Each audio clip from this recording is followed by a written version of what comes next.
Qaranglar buningga. Borgan jadidni eshib olgan bu odijimi? Qandoq pozitsiya bu? Bo'ldi, yaverayli ha. Elama qizim Alfira, yana.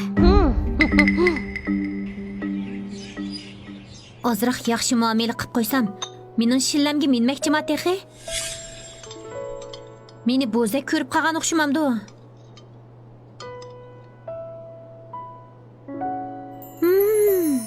Nima degan tamlik?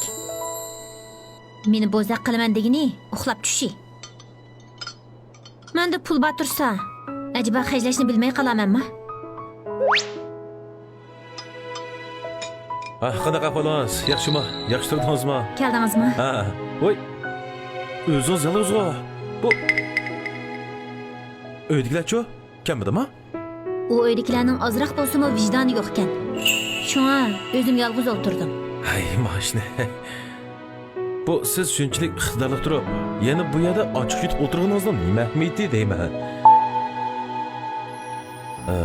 Menimcha siz yanada bizning shirkatga kelib, menga yordamda bo'lsangiz pek yaxshi bo'larmikin deyman.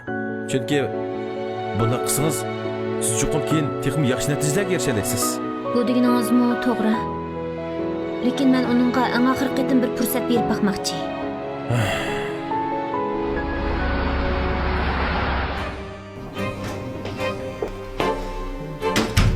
Shuncha kech bo'g'ichi qaytib kelmasammi, u menga biror qitim telefonmi qilib qo'ymadi. O'ndidarda xatmi yozib qo'ymadi. Texi bahramdan uxlab ketibdi.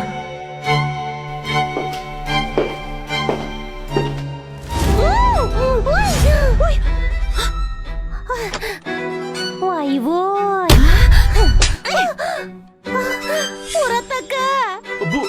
Bu nima qilgansiz? Ishking bu yerda nima ish qilyapsan? Siz nima ishga urinasiz? Biz shu paranglashib uxlab qoldik. Qaranglashib uxlab qoldik. Ishkinglar uxlab qolsanglar bo'ladi ekan, ha? Texi karvatga yetib uxlab qolar ekansizlar. Hammani qilgansiz. Kim sizni bu kechgacha qaytib kelmasin debdi. Alfira shu mening yolg'iz qolganligimni ko'rib, sizni saqlag'ach paranglashib uxlab qoldik shu. Kelmagan bo'lsam telefon qilib yoki uchur yo'llab keldisangiz bo'lmamdi. Mehmonxonada o'tirib paranglashmay, karvatda birga yetib paranglashamsizlar. Siz nima yo'lsizlik qilasiz? Sen qoplamsan. Men qaytib keldim. Uchimiz birga yotamiz. Urataka. Yüzüm bekle ağırıp gidiyordu. Kulukumu vıv ağırıp gidiyordu. Qo'rqmag'in. Men doğru so'rab qo'yay. Yurma. Kimni ko'z beshamni qilar?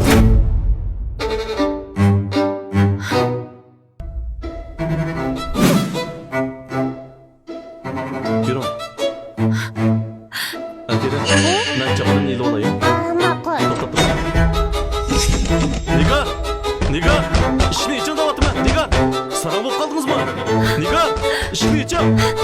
Nigar.